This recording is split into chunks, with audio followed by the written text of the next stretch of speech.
mass hysteria, confusion, and yes, mediocrity abound when the worlds of Darkwing Duck and Ducktales combine.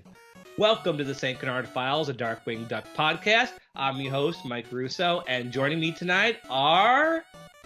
Tiffany Silverbraun. And... Stan Lunn. Hi, guys. How you doing? Pretty good. I'm doing good. Good. I'm glad to hear it.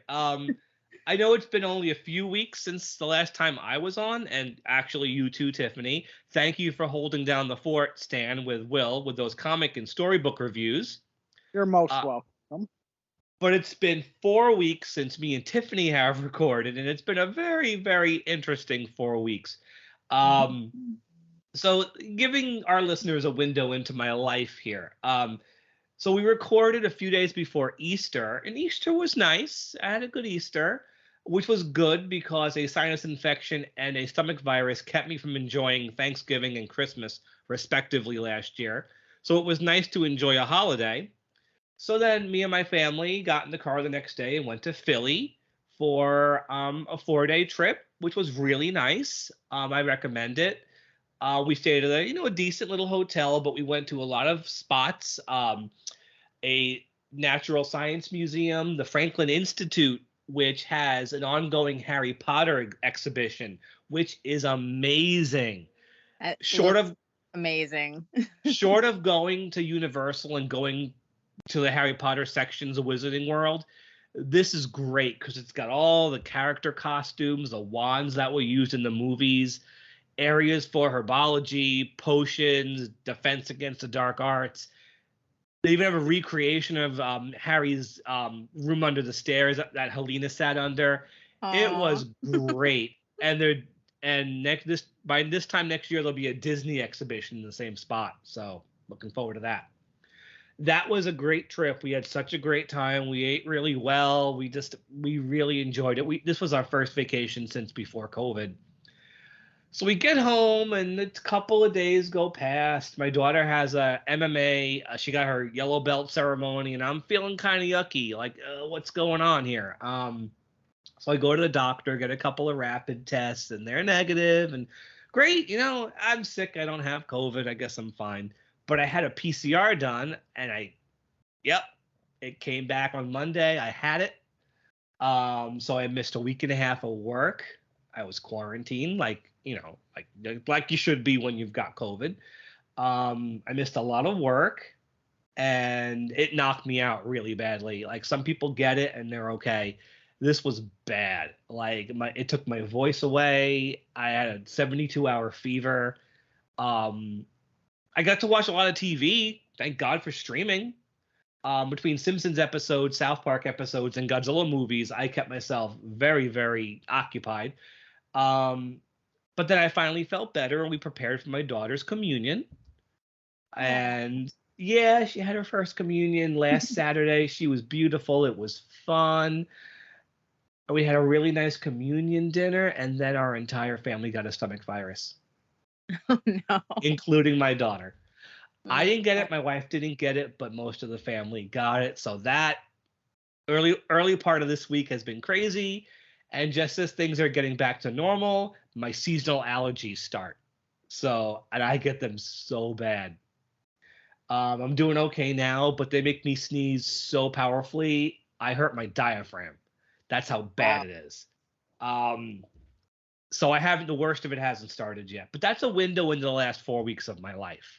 It has been very crazy, and there's been a very good reason why we haven't been able to record. But once again, Stan, I appreciate you and Will getting in there with those filler. I don't even want you guys to call those filler episodes. Everything's important. It's all Darkwing Duck, Yeah. How has your life been, Tiffany? I finally finished our big move. So yeah. It's been crazy. I have a lot of stuff. So I actually, before I had 2 storage places and a tiny little apartment, a tiny little 2-bedroom apartment. And we just been trying to get to a bigger place. And finally we got our house, which is 4 bedrooms, 3 bathrooms, and getting that all together. And it's really nice being here. We got a view of the water. we got a backyard, and I could finally have a dog again. Nice. And yeah, it's been great.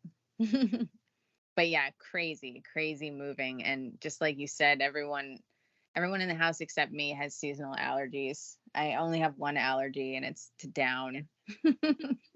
Yeah, I get it. So whatever. Like, I guess it's the pollen, and where I work, we're outside a lot because I'm with the kids and we're outside, and it's always bad. I think wearing masks, like I don't have to wear a mask outside, but I'm going to for the next week just to protect myself. Yeah. I don't need to wear a mask right now. I had COVID, so I'm good for a little while. But it took me over 2 years to get that. I finally did. I'm still, knock on wood, never had COVID. Lucky Same. you.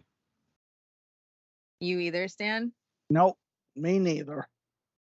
Good. I mean, although this is something I think we're all just going to have to live with. So I think everyone's going to get it eventually. Probably. But Well, what I was thinking, weren't they saying that some people just can't get it? I think there's some people that just can't get it. that's what people at work were telling me up until recently, that maybe you're just immune to it. I'm like, that would be great. And I was joking, if I'm the last person at work to not get it, do I get a party? And of course, the next couple of weeks are crazy at work because I missed so much of what was going on. So I have so much to catch up on. My birthday's coming up soon, so yay. So at least I had something to look forward to. But yeah, so I'm glad that you guys are all doing well. Everything good with you, Stan? Yeah, things are good with me. I finally added one of my holy grails to my Darkwing collection. What was that? The 12-inch Playmates Darkwing figure with the hat and cape. Yeah. That's been a staple of my collection for 30 years now. I love that thing. Yeah, I've always wanted one. I feel like that's a centerpiece of any Darkwing collection, just because it's so big. Totally. Yeah, I love that figure. I have a lot of nostalgia for the Playmates Darkwing stuff. Yeah. Even though not all of it's great, I still have nostalgia for it. Yeah. So, there's really no other Darkwing news right now. We're not really going to discuss it, but that Rescue Ranger thing comes out a few days from when this drops. We'll save discussion on it from when we actually see it, right? Yeah. Everyone knows how me and Tiffany feel. Dan, you can give your thoughts when we all actually see it and talk about it. It might not be right after it comes out with the way we're recording this. It might be in a few weeks, but whatever. You know, if it was Darkwing, I would care, but whatever. So otherwise, there's no other Darkwing news going on right now. We're just kind of in a holding pattern waiting for any news about the reboot. Yep. We'll probably hear something once Rescue Rangers is like over and done. Probably. So we might as well move on to the main event here, which is the first part of Dangerous Currency, which wasn't an issue of Darkwing. It was actually issue 5 of Ducktales. I will say the 4-issue Ducktales miniseries from Boom was some of the worst comics I ever read. Like, they were so bad. Issue 3 from that run got a write-up on a whole bunch of different websites and blogs as like the worst Disney Duck comic ever. Totally.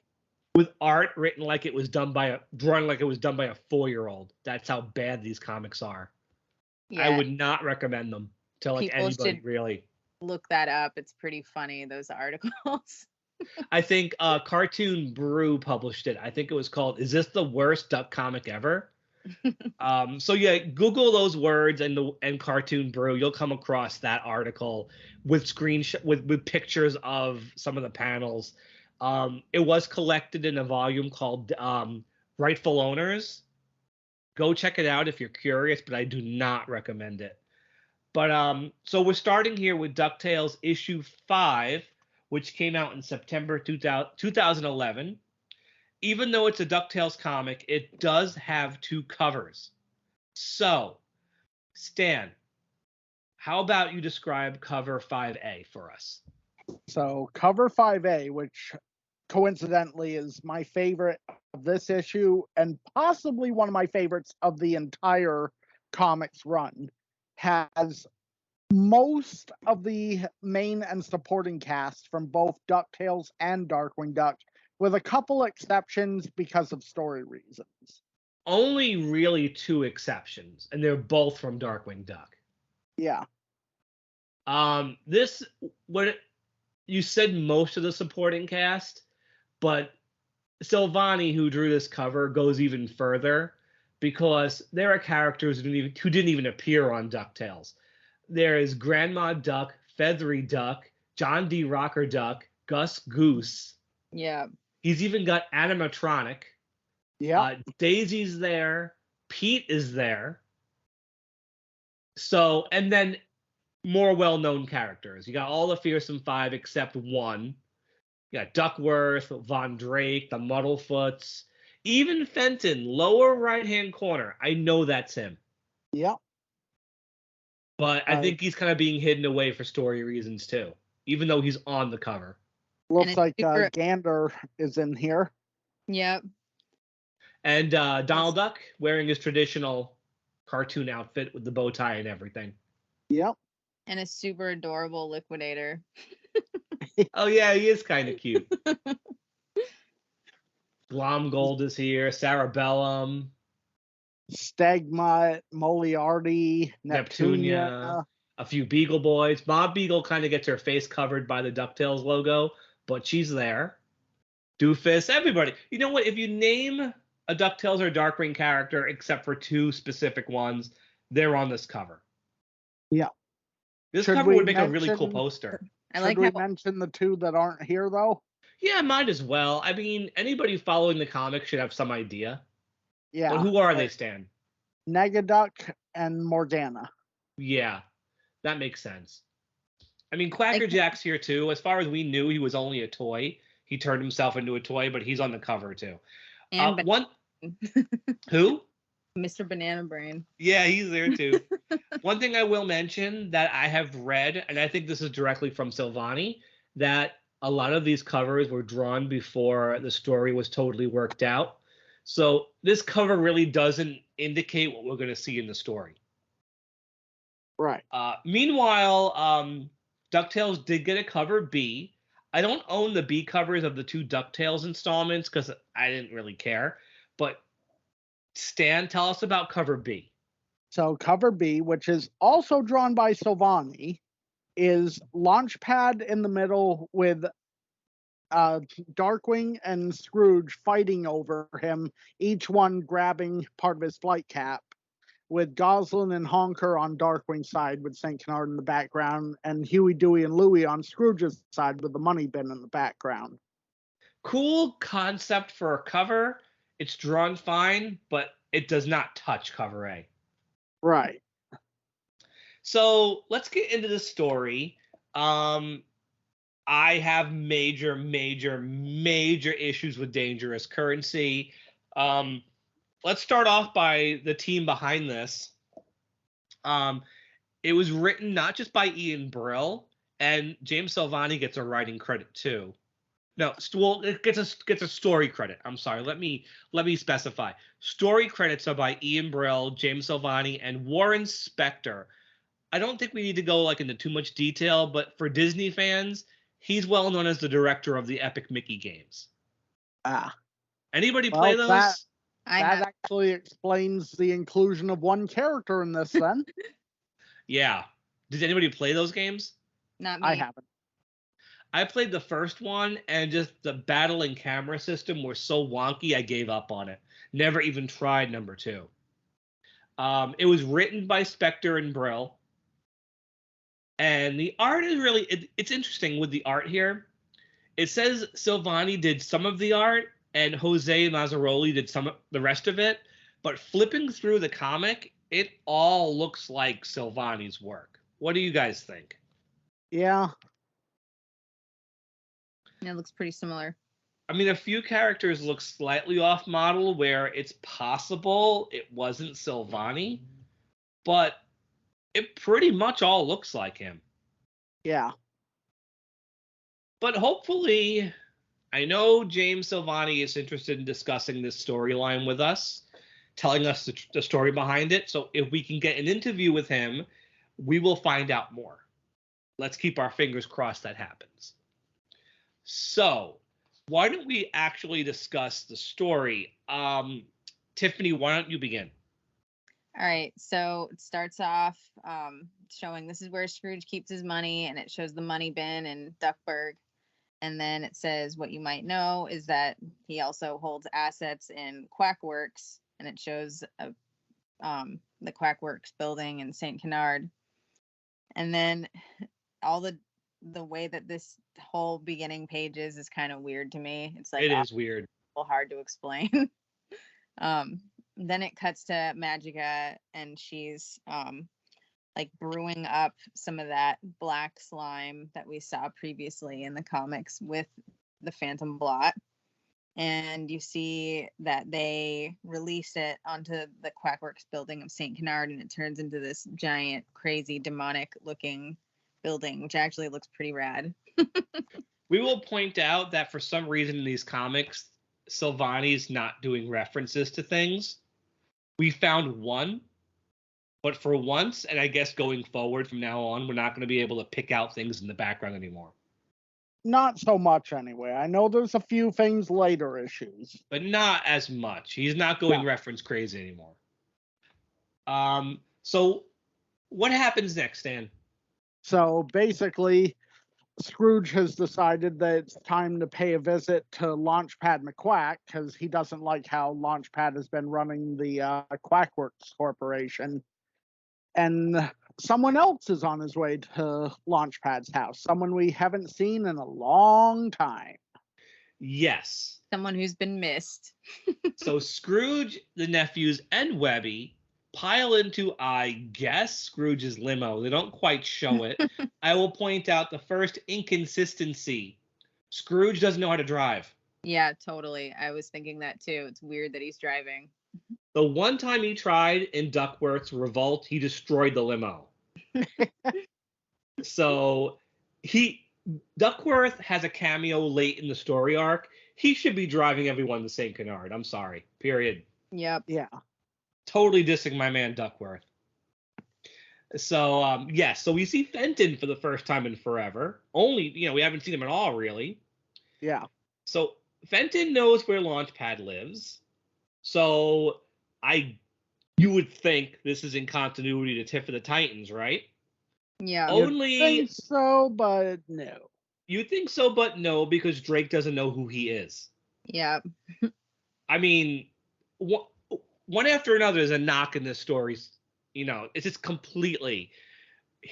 Drake is like, nice friend. We'll save introductions for later. Drake should know Fenton. They've met. Yep.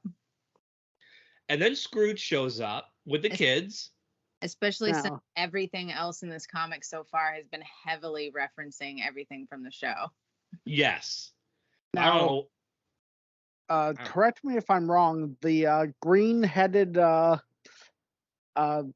it's an umbrella, I think, when Fenton arrives. Oh, that's the umbrella from Mary Poppins. It's the parrot umbrella. Yeah. Okay. I think that's the only reference in this comic. Yeah, at the end of the movie, the umbrella talks to her. Yep. I forget exactly what it says. It accuses her of getting sentimental. Yeah, exactly. Good movie, Tiffany. I love Disney classic. Okay, so Scrooge comes in. He's looking for Launchpad, but when he sees Fenton, these are Scrooge's words. Bless my bagpipes. What is wrong with that, Tiff? That's blasphemy. Yeah. It's bless me bagpipes. I will say it up front. I cannot hear the characters' voices in my head for any of this, especially Fenton, Fenton's the kind of character who's like a Looney Tune. And I'm just not hearing his voice. Launchpad I can kind of hear. Scrooge, absolutely not. This is a very poor portrayal of Scrooge. Yeah. So Fenton makes a comment that it's been a year since they had seen each other. It's been a year since he's been away. And then what happens, Stan? Well, the St. Canard starts transforming around the Mallard household. The furniture, the house itself, into The like mailboxes, all with red eyes and mouths and sharp teeth and tentacles. Yeah, and then awesome. and then Fenton gets sucked into an inky puddle on the front stoop. And he screams, "Don't get it on you," and he disappears into the muck. So Yeah, then the whole time, the way that Fenton is talking is very like cryptic. but let's be real, this entire comic book series has been cryptic. Yeah. Yeah. It's constantly trying to build the things by being cryptic in a way the shows never were. So a bunch of bombs get dropped here. Launchpad is written as if he knows Fenton is Gizmo Duck. Like straight out. Yeah. And then the way they're talking makes Drake realize that Fenton is Gizmo Duck. And then Launchpad convinces Drake to tell everybody that he's Darkwing. This happens within only 2 pages.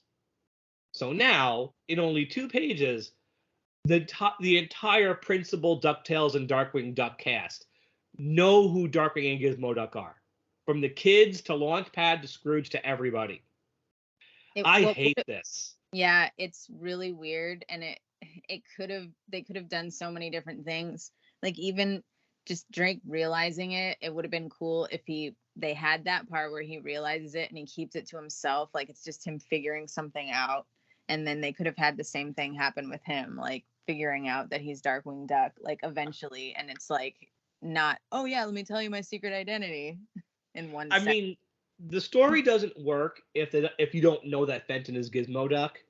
But did the story really have to start at Drake's house? No, probably not.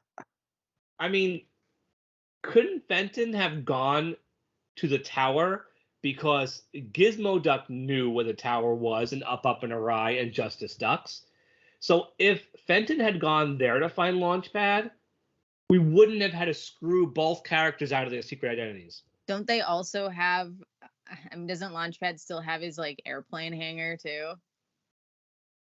I mean, as far as Fenton knows, he's still got it.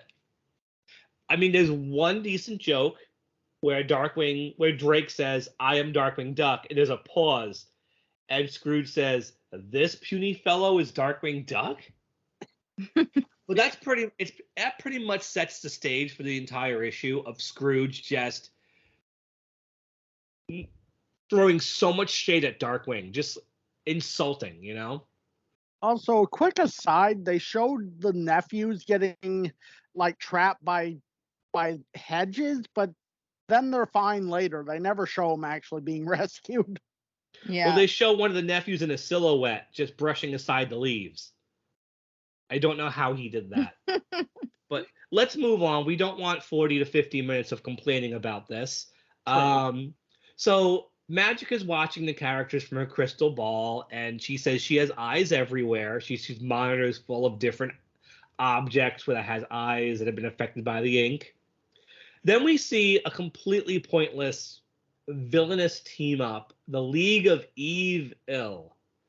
Is that be a Bible reference? Evil. Evil.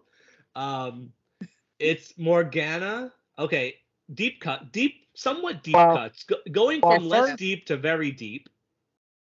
Ammonia Pine, Camille Chameleon, and Cinnamon Teal from the DuckTales episode Spies in Their Eyes. Yeah. I don't know why she's there. I guess they couldn't think of any more female DuckTales villains. I mean, maybe Ma Beagle could have been there. Yeah, that would have been awesome. That would have made a lot more sense in Cinnamon Teal. Because I don't think Ma Beagle ever appears in the comic. Like, she appears on the covers, but I don't think she actually appears in the story. That's frustrating. And if you're a big DuckTales nerd as I am, Cinnamon Teal actually reformed at the end of that episode. So she shouldn't even be there. Yeah. So they go to the tower and they start talking to Gyro, who's a complete know-it-all in this story. And what happens next, Tiffany? Let's see. I know it's a lot. Right. So Like word balloon city. I know. So Goslin mentions that she has something that she's kept and in a trunk, and it's the broken Gizmo Duck suit from the last story arc, or was it 2 arcs ago? It was Crisis on Infinite Darkwings. Yeah. A while ago. So she's kept the suit, she destroyed it, and when she apologizes and Scrooge is like, you did the right thing, lass. You I like. It's like, what? I know you I like. It's like Goslin destroyed the Gizmo Duck suit by keeping it for herself. You're okay with that, but yet you're dumping on Darkwing?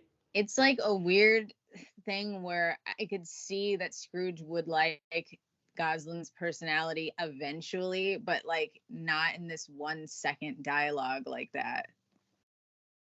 Scrooge seems like the kind of guy who wouldn't like a rambunctious kid like Goslin. No. At least not at first. Well, but I'm said, yeah, eventually, like it's something that like he would eventually like warm up to, but not in like a 1 second thing. She's still better than Bubba, though. Everybody's better than Bubba. So what they do is they fix the Gizmo Duck suit, they hook it up to some wires and stuff. And what Gyro and Honker managed to do is reverse the process of how he gets the suit. When he says blathering blatherskite, instead of the suit flying onto him, he's going to fly toward the suit. I think that would be incredibly dangerous. And that's weird too. Why wouldn't it be it's going to make the suit go to him and then bring him back? But apparently he still has to say blathering blatherskite. So they still have to find him. And if they find him, wouldn't it make more sense for the suit to come to him? Yeah. This is so stupid. It's really weird. And okay, and then all of a sudden, Megavolt and the Beagle Boys break into the hideout. And this is what bothers me about the Beagle Boys here. That panel, the one page is really great though. It's really great. No, I agree with you. It's really great. But instead of using the Beagle Boys from Ducktales, Burger, Big Time Baggy, Bouncer, it's just generic Carl Barks Beagle Boys. Yeah. This comic just included Cinnamon Teal, a deep, deep DuckTales cut, but it can't be bothered to draw the right Beagle Boys who are like main adversaries on the show. Is it just me, or do 2 of the Beagle Boys have the same number on the front of their things too? I was also gonna say, I think 716167, yeah. Those are the numbers from the DuckTales too. At least, well, yeah, the numbers were always combinations of 7s, 1s, and 6s. I think going back to Carl Barks too. Aren't they different though in the comic? I think they were still combinations of those numbers, but I don't think. I mean, in the Carl Barks comics, the Beagle Boys didn't have separate looks and personalities. I dressed up as Beagle Boys one Halloween, and I thought I like extensively looked and checked what all the numbers were. Maybe I could be wrong. I'm not the biggest Carl Barks fan. I should be, but I just haven't gotten into it. Okay, so Megavolt and the Beagle Boys show up, and what happens, Stan? Well, Darkwing faces off against Megavolt, while the Beagle Boys find the Gizmo Duck suit and decide they're going to bring it back to Magica. Except the Huey, Dewey, and Louie show up with grappling hooks and tie them up. Yep. And Gyro has a defense in the Gizmo Duck suit to electrocute anybody who tries to grab it. Which happens to 2 of the Beagle Boys. Yeah. I mean, if I had my way, it'd be Burger and Baggy, the 2 idiots of the group. Yeah, definitely. And then, Burger would scream the way Chuck McCann always screams, that Curly Howard scream. Yeah, totally. Which I am not going to even attempt to imitate. Those 2 Beagle Boys are fried. So meanwhile, Darkwing's fighting with Megavolt. When Megavolt notices the Gizmo suit hooked up to the wall and then falls in love with it. Um, I I don't know how to process that. Guys, you have any thoughts? Well, it is a highly sophisticated electronic gadget, so But it it isn't a makes light sense. bulb. The problem is they don't make him like wacky enough, I feel like. No, this is definitely not. He doesn't act like Megavolt.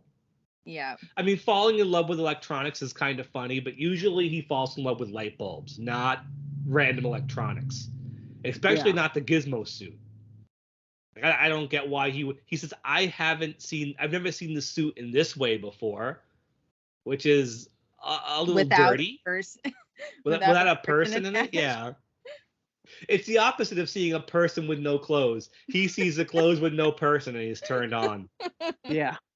But otherwise, he doesn't act anything like Megavolt. He's not goofy. He doesn't say anything silly. Yeah.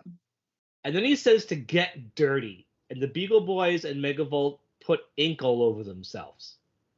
And Megavolt does it very suggestively. Yeah. Yeah, that face. And then Webby screams, "Don't get it on you!" very dramatically. Like the only thing she's done so far. Repeating Fenton's words. Yeah. So then we get a nice big full page of mutant versions of Megavolt and the Beagle Boys. How do these guys look, Tiffany? So the Beagle Boy is like a 4-armed buff giant guy with 5 heads, and now the numbers say 000000.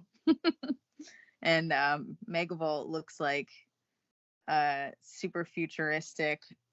I don't remember what those electronic things are called. Tesla coils? Is that what they are? They're pretty sure. Like the things you would see in a Frankenstein movie. Yeah, but they are also the things that you see in like actual like plants, like electric plants. Maybe I'm wrong, maybe I'm right. I don't know, but he looks cool. But yeah, he looks pretty awesome. And there's electricity flying everywhere. Stan, what does he remind you of? You said it earlier when we were talking. He reminds me of the Bane Megavolt from the Ducktales 2017 episode. I believe it was Duck Knight Returns. Yes. Definitely. I think a multi-headed Beagle Boy would be funnier if it was the DuckTales versions and they were arguing with each other. Yeah. like big times like, come on guys, go this way, and they're like, no way, and so they're fighting, and like Burger's like, I just want something to eat, and then walks away. That'd be funnier. I will point out in this page, Launchpad and Goslin don't look like Silvani versions of those characters, especially Goslin. Yeah, totally. Although Goslin is very true to the show in this image. It looks very much like a Disney Japan Goslin. But not Silvani. The Darkwing expression is great. Anyway, so the multi-headed Beagle Boy takes Darkwing and slams him against the wall. Like the only real like physical gag that happens to Darkwing in the story so far. It's very light on that kind of comedy. Yeah. So Megavolt steals the Gizmo suit, and the villains are told to make a getaway. How do they do that, Tiff? Megavolt puts his fists together and does like a mega flash shot. Shot of energy and busts straight through the wall and flies away, I guess. He can fly now. The Beagle Boys are like crawling to the side of the building. Yeah. They fly now. Things happen in this story. Like this random things happen. And so the villains are gone. And everyone's like, right, we're blinded for a second because of the big flash of light. And everyone's okay. And they take a look out of the hole in the tower. And they realize they have to head over to the Quackworks building. And that's obviously where everyone is. Yep. And Stan, how does the story end? Well, it ends with most of the characters looking out the hole in the wall, except for Scrooge in the corner, who's telling Agent 44 that it's worse than they thought. This Agent 44 thing not only doesn't pay off, it's actually incredibly stupid. Preparing everybody. I do like the way that that panel where they're looking out of the hole and you could like see the wind blowing through their hair and Launchpad's scarf. You definitely can feel the atmosphere. Like if this was animated, you can feel the wind. Yep. It's very nice. And we mentioned all the characters who are here, except for the fact that Little Bulb is there with Gyro the entire time. Like in almost every panel where Gyro's there, Little Bulb is there doing something. Yeah. or Helper, if you prefer the original name for that character. So that's the end of part 1 of Dangerous Currency. Part 2 takes place in Darkwing Duck number 17. We will take care of that one next week. And I guess all that's left for now is to rate this issue. Why don't we start with you, Stan? How many gas gun canisters would you give Dangerous Currency Part 1? I would give it a 2.5. Okay. I will say that it didn't seem to start out as strong as I remembered. I'm hopeful that maybe the other issues going forward will be better, but the tone was way too inconsistent, and there's too many errors in it. Yeah. Not just errors, like major mistakes that anybody who knows these shows should not be making. Yeah. How about you, Tiffany? What would you rate this issue? I'd probably give it a 2.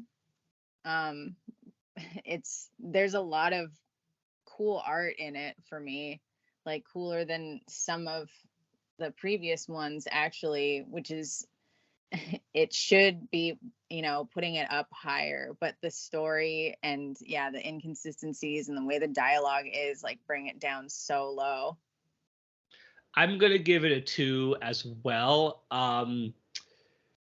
Because at this point, the characters meeting is still a novelty. And that novelty doesn't last very long. And the art is nice. I don't know if I'll ever get higher than a 2 with this. I think it'll be a 2 or lower as we continue. But the novelty is nice. But what it really bothers me that they've blown all their secret identities. The characters just don't talk like themselves. The Beagle Boy thing really bothers me. But I think 2 is actually being generous, but I'll stick with it. So Stan, you're 2.5, and the two of us are 2? Sounds like it. All right. Well, that's the lowest I think we've rated any comic yet, huh? I think so. Well, it was going to happen sooner or I'll later. say one thing, it's still better than the Big Snooze. Well, most things are. Most things are. So, Tiffany, do you happen to have a mini review for this week? Sure do. Uh-oh. And it's one that I'm sure everyone could guess. Tip of the Titans. Okay.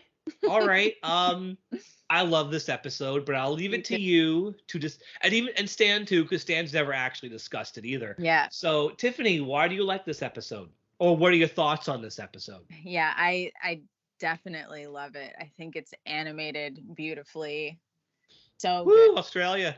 Yeah, so good. And just the direction of this episode is like perfect. Like all the transitions and like the comedic timing of everything in it is just like Darkwing Duck at its best, I feel like. Oh, absolutely. And then the crossover aspect, it's like it would be weird to read this comic book and then watch that episode because it's like so good at its crossover in that episode. It's like perfect. And Stan, do you have thoughts on the episode? Yeah, similar to what Tiff said, I think it's a really good episode. They do the crossover aspect very well. And yes, it would be very confusing to read this comic and then watch that, considering that this comic directly contradicts it. Yeah. I mean, if you're gonna do a DuckTales Darkwing crossover, you should at least be familiar with Tiff of the Titans. Yeah. And if you're not doing your job.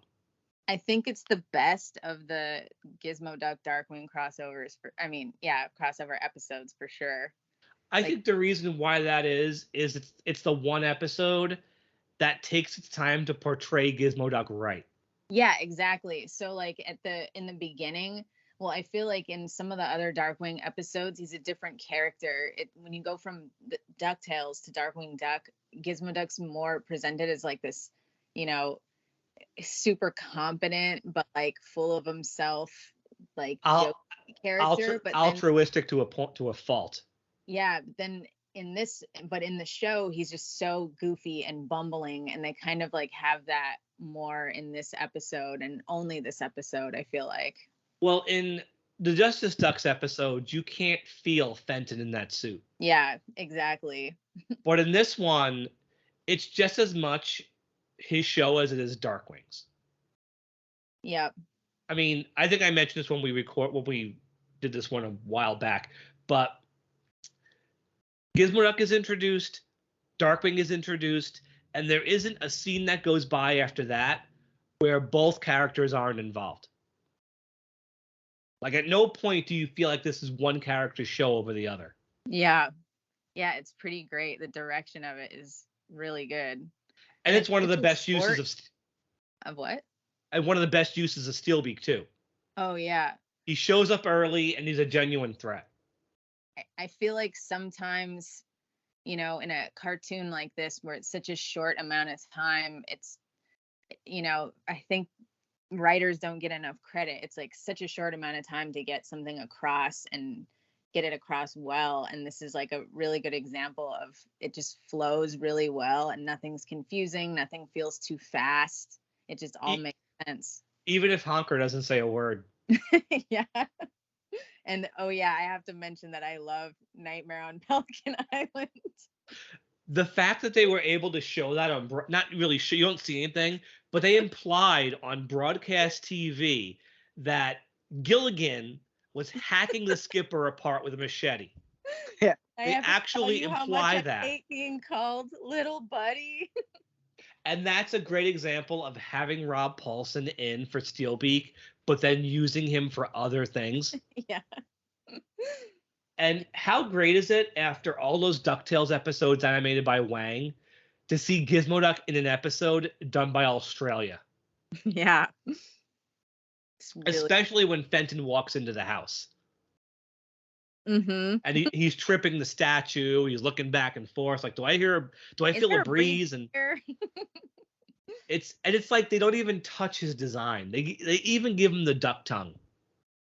Yeah, and he's doing the full Hamilton Camp is doing the full Gizmo Duck voice, which I feel like is different in other episodes too. Cause I don't think in Justice Ducks he was directed to drop into Fenton's voice. That never happens.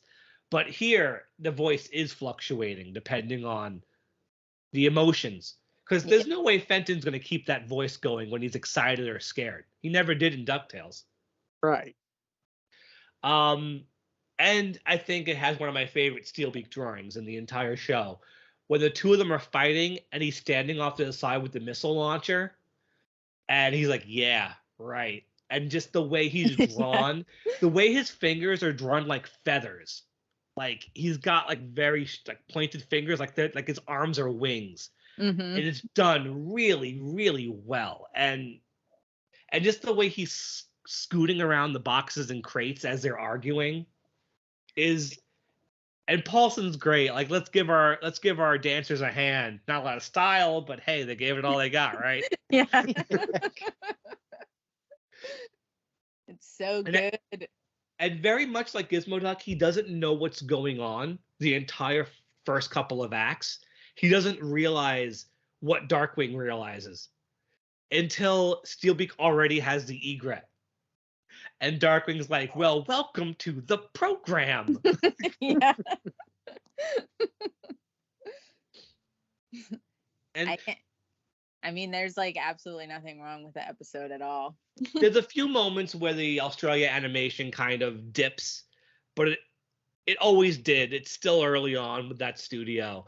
But when it's good, it's great. I love when they're in the living room watching the parade and Darkwing turns it off.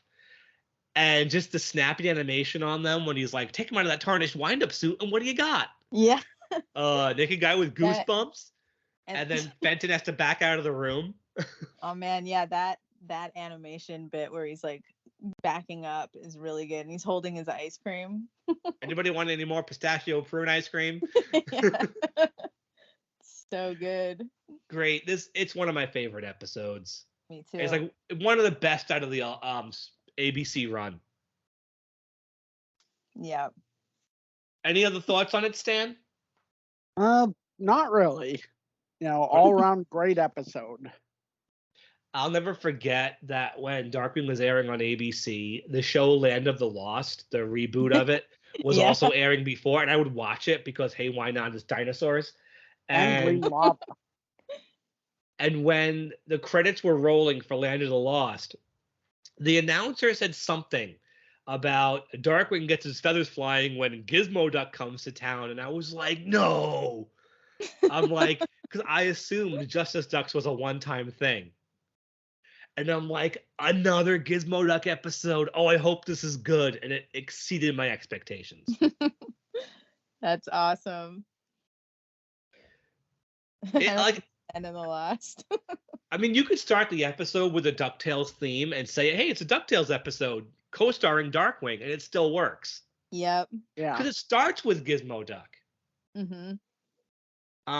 So yeah, one of my favorites. Also that shot where he gets, I think it's a cannonball or something, Yeah. like going over the landscape. It's another great animation shot right at the beginning. But one of the billboard has a human being on it. Yeah. And he crashes through. It's a human. I think once in a while nobody tells the background artists that the world they're drawing does not have human beings on it, because it's happened before. Yeah. Like the bus driver on Justice Ducks, it's a human being. What with Quacker Jack? Yeah. And all of his toys are human beings. The toy soldiers. Yep. Weird. I never thought of that. But yeah, great episode. Thank you so much for mentioning that one. I love it. Yeah, me too. I thought it was appropriate for this issue. So, Stan, do you have anything you want to shout out or plug before we go tonight? Well, I'll mention my two YouTube channels, DMC Jedi Man and DMC Jedi Man Gaming. If anyone wants to, come check them out sometime. I do reactions, product reviews, taste tests, and video game let's plays. I love the videos, by the way. And I'm sure your Rescue Rangers review is going to be epic. Yeah, I'll definitely be doing a review after I watch the movie. Whether or not I will have anything positive to say about it remains to be seen. But it's like a new Roger Rabbit movie, Stan. You gotta love it. I don't gotta love anything. This movie is nothing but nerd bait. That's all it is. Yeah. That's all it is. Look at these characters you love. I like how it's like Roger Rabbit's successful, and then instead of making a sequel, they're like, let's make Bonkers. And then it's like more time passes. Let's make this Roger Rabbit-esque movie out of Rescue Rangers. I've said it before. Make a Roger Rabbit movie. I don't understand. That's like where they're leaning towards the entire time. I say this a lot. I feel like somebody watched Space Jam 2 and thought, yeah, I want to copy this. Well, because while this movie was in production for a while, I have heard the writing was a complete mess, and they were still working on the story as late as the end of last year. So I think someone saw what happened with Space Jam 2 and said, oh, look at that. That's what I want to do. Because this doesn't remind me of Roger Rabbit. It's too much of a cluster fudge to remind me of Roger Rabbit. Yeah, I don't know. Roger Rabbit was pretty magical, and it has all these elements that if you were just to describe it to someone, it would probably seem cheesy or like Space Jam or something. But it just worked so well. This thing looks like it doesn't even know what its audience is. Yeah, I don't think the people making it even like Rescue Rangers as a TV show. They're just using it as a means to get all these cartoon references in there. I mean, maybe. it's possible that they're gonna have it's gonna be Rescue Rangers heavy, and they just know that fan base is small, so they're trying to appeal to mass audience in the trailers. Hopefully, we'll see. And it goes without saying that the 2D animation on the characters really pisses me off. Yeah, me too. It needed to be full animation to contrast with the CGI Dale. Instead, it's clearly CGI, but it's like cell shaded CGI, which it looks fake as anything. It looks terrible. Like Chip looks terrible. Yeah. And this would have been laughed off a movie screen if it had been released in theaters, which thank God it's not. Oh, we'll all find out how good or bad it is on May 20th. Yeah. What a way to start a weekend, huh?